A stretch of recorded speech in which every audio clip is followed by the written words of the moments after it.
Ladies and gentlemen, breaking news.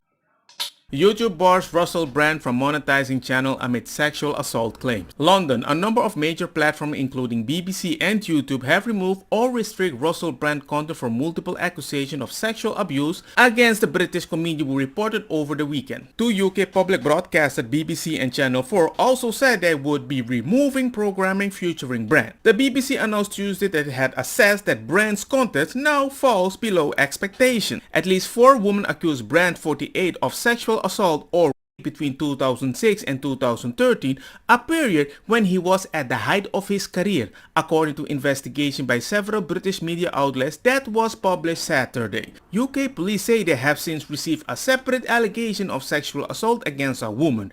Brand has denied these allegations. His management agency terminated his relationship with him, saying it was a horrible misled by the performer, while his publisher announced they will pause all future projects with him. The remainder of the live theater shows in the UK have all been postponed, while a women's charity he worked with ended its association with him. YouTube said it pulled Brands from its partner program, which gives creators greater access to YouTube resources and monetization features and allows revenue sharing from ads being served on their content. If a creator's off-platform behavior harms our user, employees, or ecosystem, we have to take action to protect the community, the platform said in a statement. When a creator is suspended from YouTube Partners program, they are prohibited from using a new or alternate channel to circumvent our enforcement decision. On Monday, Channel 4 removed old episode of Big Brother Big Mouth and The Great British Bake Off in which Brand appeared. The BBC, meanwhile, will be striking content featuring Brand for its streaming platforms iPlayer and the radio server sounds. We reviewed that content and made a considered decision to remove some of it. And I'm like, hey, even if that is the truth, the way that you handle this is kind of fishy. The allegations relate to a time when Brand had a particular high profile in Britain and United States, hosting programs on BBC and Channel 4 and starring in films like Forgetting Sarah Marshall and Rock of Ages, but public broadcasters have announced they will be investigating this allegation. One woman alleged Brand raped her in Los Angeles home. Medical records show that she was treated at the rape crisis center on the same day, the Times reported. A woman who worked with Brand alleged that he assaulted her in West Hollywood home, while another reported that he assaulted her at a hotel in Manchester in UK, the Times added. An unidentified woman said she was 16 when Brand abused her during the 3-month relationship in Britain, where the age of consent is 16. The woman said that she met Brand when he was 30, and during that time he sent a BBC chauffeur driving the car to collect her from school and take her to his house. London Metropolitan Police said that the day after the Channel 4 investigation aired, it received a separate allegation of sexual assault on women dating back to 2003 in the city's Soho neighborhood. I find it rather interesting how you put the title in a certain way, a bunch of text in the middle, and all the way down below, it's all about unidentified victims that still need to prove if it's real or not. Most people aren't even going to read all the way down. They're gonna see the title, oh my god, come on man. But you have nothing on the Epstein, right? And all these are alleged. And you remove the content. I'm like, really? That's a ninja effort to find everything, don't you think? I don't know. It's like I find it rather weird when so many times over and over a woman blamed a man for something and they get scot-free. And everybody's like, me too, believe all women. I'm like, hey, if you're a man that had a lot of funky, hey man, you have to be careful, because even if it's 10 or 20 years old, and it's a diversionary tactic. It's a self-fulfilling prophecy. You demonize, and then we call it the wrap-up smear. If you want to talk politics, you call it the wrap-up smear. You smear somebody with falsehoods and all the rest, and then you merchandise it. And then you write it, and they'll say, see, it's reported in the press that this, and this.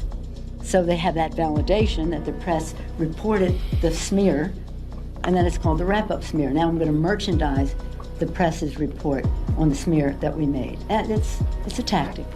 And it's self-evident. And guess what? This agency were contacting all the women, all the options. Here's one. Alleged. I was contacted in June by a journalist regarding a video I made about a certain celebrity and a weekend that we shared together. The video is kind of viral. It's on my page somewhere if you want to go see it. And that certain somebody was, as most of you will be aware, Mr. Brand. They weren't going to use my story because it didn't fit the narrative for their documentary, because he wasn't an asshole to me. But here are some of the messages. Obviously, I will take out the person's name and stuff. We had a phone call. She contacted me for more information and I didn't contact her back because I kind of felt like it would be mean. Anyway, there you go. Put your bets on.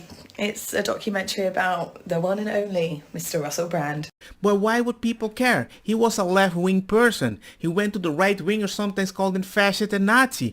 But he started talking against the agenda. Suddenly, everybody is calling them out. Being cancelled, that's the only way that this guy with a god complex stays relevant, is if he cultivates this following of people who will disbelieve anything the media put out about him because they don't trust the media. He has everything to gain from doing that, and that's exactly what he's done successfully.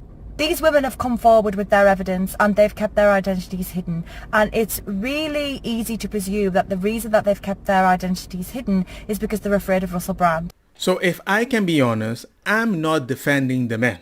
I don't know the man, and I know he was a very active person in the past, so I have reason to doubt him. But what I find rather weird, that allegation can come from people that you never see their faces because, oh my god, you have no ID. But at the same time, these people can bail. You know what? I was around him. I can say the message that you want. And as long as I say it, nobody will reveal my face. And I still get the money and life is good. As if there is no consequence if you are chosen to say something against this man.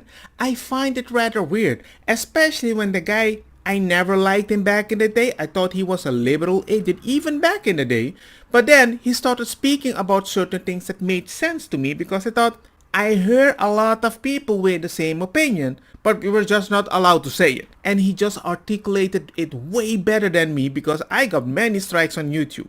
He didn't, because he knows how he can speak to follow the guidelines of YouTube without getting a strike. And they finally found a reason, because now he isn't saying the crazy thing like Trump people, oh no, you're Nazi. He's saying the things that they don't want to hear. So I feel like this is a concerted effort allegation demonetizing people that even Tim Pool and the Quartering is like, you know what? They're coming for everybody they can label right-wing. We're going to live like Russia, that you can only have one opinion, but if you, hey, you're not living in America.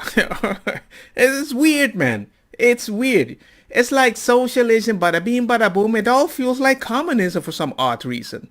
And the fact that I can assume that it's a well-effort, well-funded, orchestrated thing, it makes me believe that maybe these allegations are just allegations. Anyway, let me know what you think about the situation, because for me right now, Russell Brand is the new Andrew Tate.